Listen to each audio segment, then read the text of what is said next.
La declaración. La declaración, sin duda alguna, viene dada en torno a una circunstancia muy particular dentro del proceso. Uno pudiera entrar a hablar sobre la declaración del imputado o procesado. Posteriormente pudiera ser acusado, enjuiciado. Y la declaración del testigo. Al fin y al cabo, es una forma de manifestación del individuo que es llevado al proceso bajo unas circunstancias de orden procesal ciertamente distintas.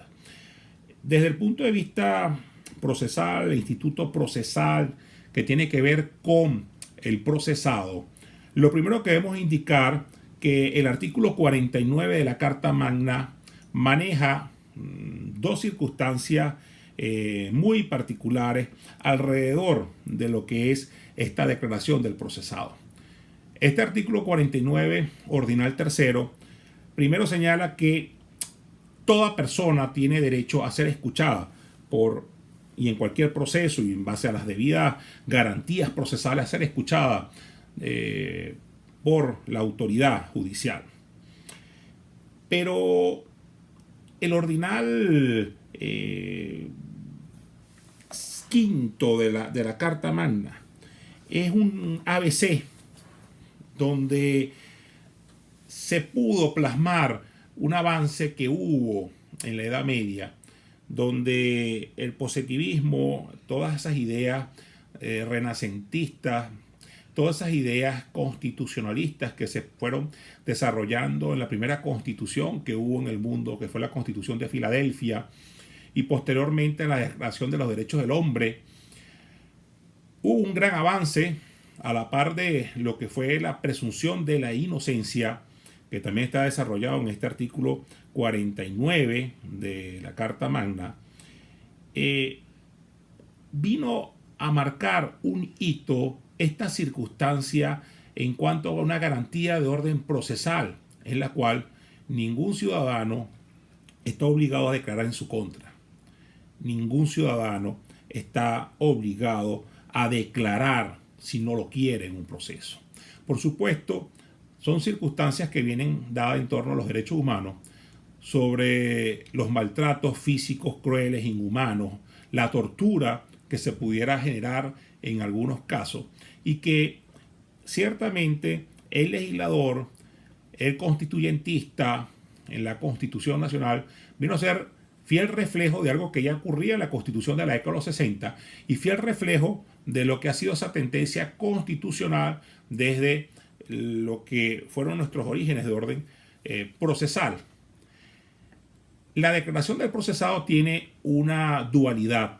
Esa dualidad viene dada en torno a que pudiera ser eventualmente un mecanismo en el cual esta persona pueda defenderse. Acuérdense que el derecho a la defensa es un derecho inviolable en todo estado y grado de la causa.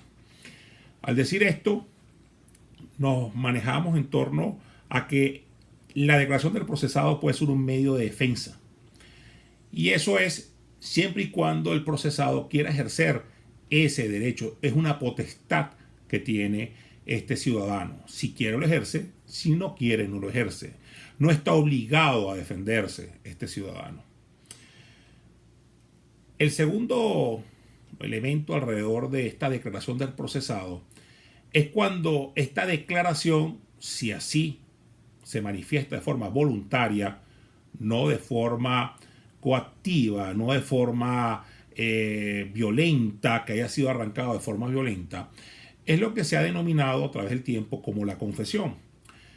Esa confesión pudiera llegar a tener un valor siempre y cuando la misma haya sido manifestada bajo una serie de formalidades. Y esas formalidades básicamente vienen dadas en torno a que esa voluntad no haya sido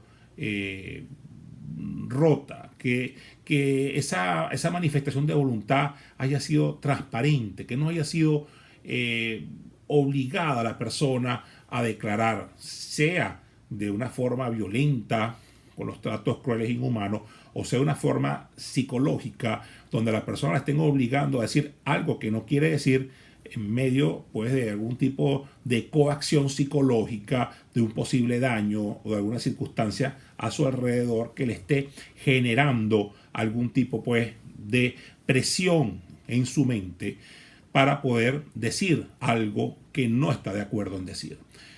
Esto a la par de esa declaración, que debe ser una manifestación de voluntad libre, espontánea, sin ningún tipo pues de trato cruel, inhumano, sin tortura. En nuestro proceso penal, en nuestra constitución, cuando se habla de que la misma debe ser rendida sin ningún tipo de coacción, sin ningún tipo de circunstancia en la cual la persona pueda sentirse obligada, viene dado también en torno a la prohibición de que esta persona señale, hable o declare estando bajo juramento. Si la declaración que ha dado esta persona ha sido bajo juramento, es nula. Por eso se dice que los testigos, y más adelante hablaremos de ellos, declaran bajo juramento. El procesado declara sin juramento. Es un requisito sine qua non. Para que la declaración del procesado valga, para que la confesión del procesado valga, la misma debe haber sido realizada sin juramento. Se entiende que el juramento a través del tiempo es una ventana en la cual algunas personas pueden sentir que están siendo coaccionadas en su aspecto espiritual, en su aspecto pues mental, de tener que decir la verdad. Y se entiende, el legislador ha entendido de que esta declaración debe ser sin ningún tipo de apremio, sin ningún tipo de coacción, ni psicológica ni física. Otro elemento importante en nuestra Constitución se manifiesta y gira alrededor de que para que la declaración del procesado tenga valor, la misma tiene que realizarse al lado de un defensor, al lado de un abogado. Si esto no es así, esa declaración es nula, de nulidad absoluta. A partir del artículo 127 del Código Orgánico Procesal Penal, en su 12º o 12, ordinal 12, nos señala un derecho que tiene todo procesado: a ser escuchado, a ser oído al transcurso del proceso cuando así lo solicite. Esa posibilidad, esas oportunidades del punto de vista procesal se desarrollan también en el artículo 132 del Código Orgánico Procesal Penal. En el artículo 132 del Código Orgánico Procesal Penal se desarrolla una circunstancia muy amplia alrededor de la posibilidad que el procesado declare cuántas veces así lo considere, cuántas veces así lo pida, siempre y cuando y en tanto esas declaraciones no sean para causar algún tipo de lentitud de proceso, algún tipo de acto de rebeldía, algún tipo de acto que vaya contra la celeridad procesal, que el juez considere que se está retardando el proceso de una forma inocua, que simplemente es una excusa por parte del procesado para simplemente retardar el proceso. Ahí pudiera ocurrir que el juez simplemente ponga orden y no permita las intervenciones desmedidas por parte del procesado si las mismas van dirigidas a causar un perjuicio a lo que es la continuidad del proceso dentro del punto de vista pragmático, equilibrado que debe existir.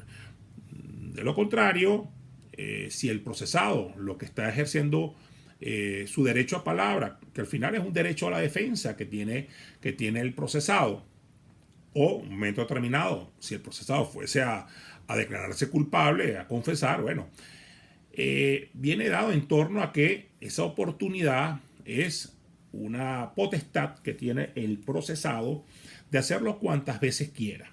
No existe ningún tipo de limitación. En el 132, pues, nos habla de esta circunstancia con respecto al momento que él quiera pedir el derecho a la palabra, pero el 132 también nos indica en qué momento el juez puede o debe darle el derecho de palabra al procesado. Y en esta circunstancia debemos indicar, ¿no?, que el artículo 133 del Código Orgánico Procesal Penal señala expresamente que el juez debe hacer una advertencia preliminar a lo que estábamos señalando hace breves instantes con respecto al precepto constitucional a no autoincriminarse. Es decir, ese derecho constitucional, esa garantía constitucional, ese escudo de protección constitucional establecido en el artículo 49 de la Carta Magna, no es otra cosa más que toda persona tiene el derecho a no declarar, a no declararse en contra suya, ni declarar en contra de un pariente consanguíneo dentro del cuarto grado, ni segundo afinidad, ni en contra del padre adoptivo, madre adoptiva, el tutor, protutor. Así que, en base a estas circunstancias, la Carta Magna maneja pues una esfera de protección a este procesado. En otras latitudes no ocurre así. En Norteamérica, específicamente en los Estados Unidos de Norteamérica, si el procesado va a declarar, si llegase a mentir ese procesado, bueno, imagínense ustedes, no solamente el delito por el cual está siendo procesado, sino adicional, le agregan un delito que es haber mentido en el tribunal bajo juramento, porque ocurre de una forma distinta dentro de este sistema anglosajón, donde el procesado, el acusado, antes de declarar, le toman juramento. Es decir, que pudiera eventualmente, aparte de ser condenado por el delito, sumarle el delito de perjurio, es decir, mentir estando bajo juramento, lo cual agrava la pena de una forma abismal, ya que mentir ante estas autoridades es un delito pues muy, muy fuerte, y más aún si es contra quien está administrando justicia. Entonces, de eso se ha escrito mucho en el mundo occidental con respecto a si tiene o no tiene sentido abrir la compuerta del perjurio, cuando se sabe que si una persona está siendo procesada y toma el derecho de palabra, va a tratar siempre de buscar la mejor condición, es decir, tratar de salir lo mejor posible dentro de ese proceso. Sería ilógico pensar que una persona, así siendo culpable de un proceso, vaya a procurar perjudicarse, salvo, bueno, que entre pues en consideraciones de admitir los hechos. Pero penar a alguien adicional por un tema de perjurio, que la misma ley abra el camino, que el Estado abra el camino del perjurio para una persona que está tratando de defenderse y tratar de salir lo mejor parado dentro de un proceso, sin duda alguna, hasta el mismo maestro Carrara, en finales del siglo XIX en Italia, señalaba pues de unas circunstancias que no compartía esa circunstancia. Vuelvo y le digo, como siempre les he señalado, la ciencia jurídica no es matemática, no es una ciencia perfecta.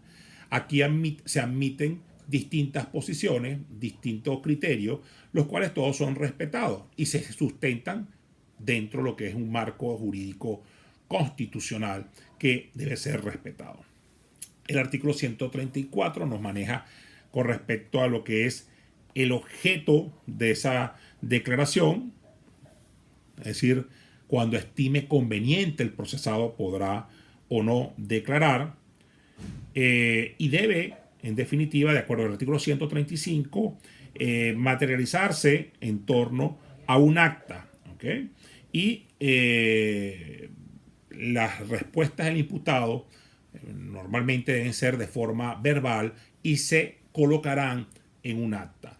Ustedes dirán, bueno, y si una persona que no puede hablar, que es muda, bueno, hay circunstancias en las cuales el juez tendrá que dejar constancia de esto, igual colocarlo todo en un acta que deberá ser firmada y suscrita por aquellos que están interviniendo. El artículo 136 del Código Orgánico Procesal Penal nos maneja alrededor de algunas preguntas prohibidas.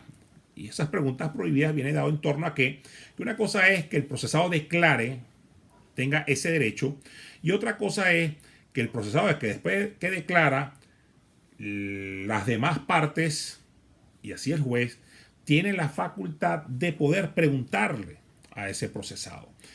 Y hay preguntas prohibidas, no solamente para el procesado, sino también para el testigo, como ya veremos más adelante.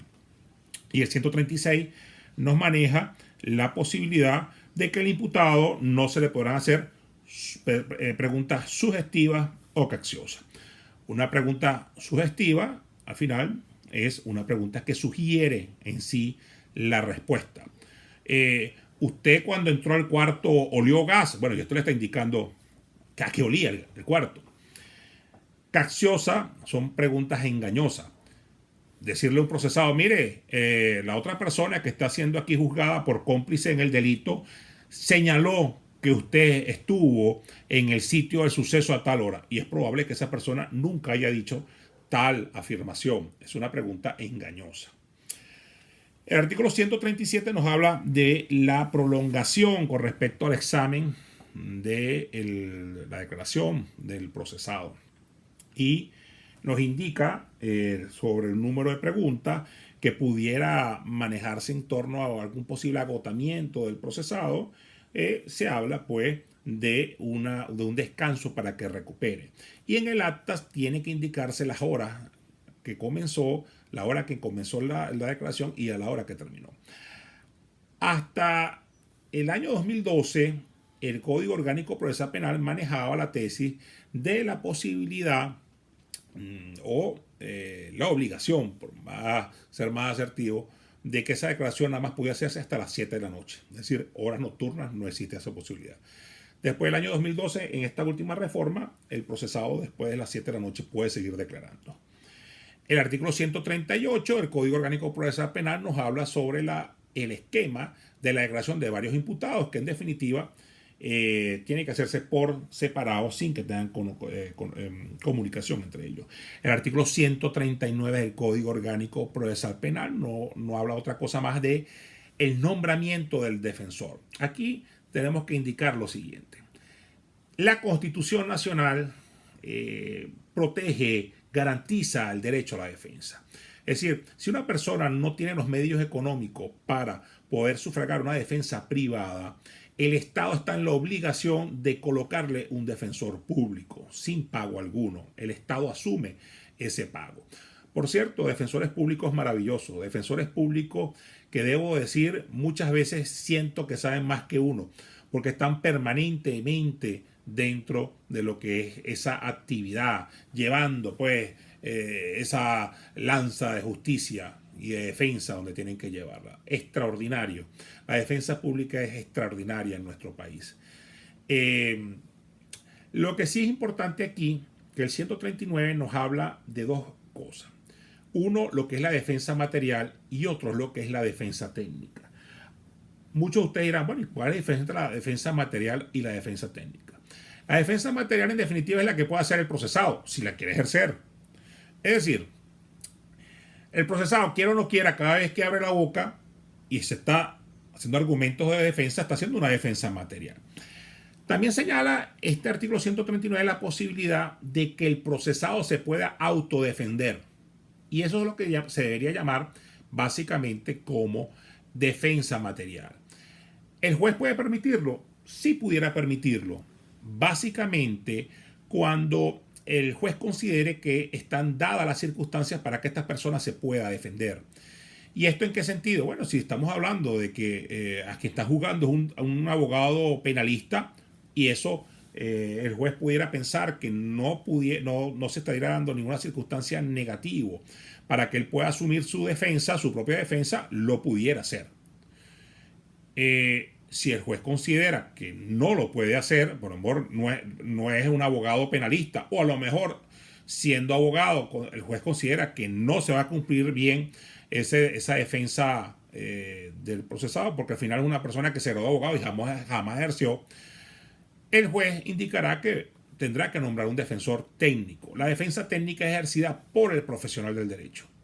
Y en estos casos, si el procesado no tiene los recursos suficientes o necesarios para cubrir una defensa técnica, les repito, el Estado tendrá la obligación de colocarle un defensor público. El derecho a la defensa es un derecho inviolable en todo estado y grado de la causa. Y no importa si usted tenga o no tenga los medios económicos para sufragarla.